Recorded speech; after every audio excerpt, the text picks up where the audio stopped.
শ্রীলঙ্কার এগেনস্টে নাজমুল হাসান শান্তর ব্যাক টু ব্যাক সেঞ্চুরি। বলতে গেলে সেঞ্চুরিটা দুইটা জায়গার মধ্যে পজিশনের প্রয়োজন ছিল।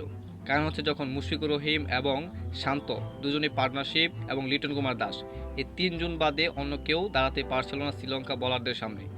তাদের মধ্যে অন্যতম হল নাজমুল হাসান শান্ত। বলতে গেলে তার ক্রেডিট দিতে হয়। যত সমালোচনা হোক না কেন, নাজমুল হাসান শান্ত কিন্তু সমালোচনাকে পাত্তাই দেয় না। তার সব অপমানের জবাব দেয় তার ব্যাটিংয়ের মাধ্যমে। সেটাই যেন করলেন নাজমুল হাসান শান্ত। শ্রীলঙ্কার অ্যাগেনস্টে প্রথম টেস্টের মধ্যে যেভাবে ব্যাটকে তলোয়ার হিসেবে ছড়ালেন তা অন্তত দেখার মতো। সেখানে প্রথম ইনিংসের মধ্যে 148 রান করে এবং দ্বিতীয় ইনিংসে এখন অপরাজিত আছে 101 রানে। বলতে গেলে নিজের সেরাটাই খেলছেন টেস্টের মধ্যে।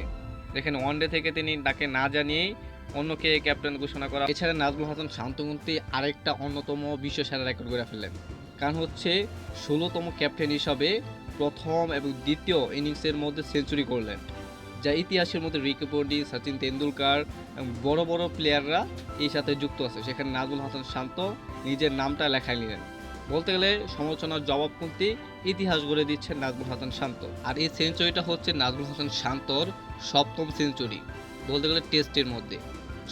টেস্টের মধ্যে নিজের সমালোচনাকারীদেরকে ভালোভাবে জবাব দিলেন ব্যাটের মাধ্যমে।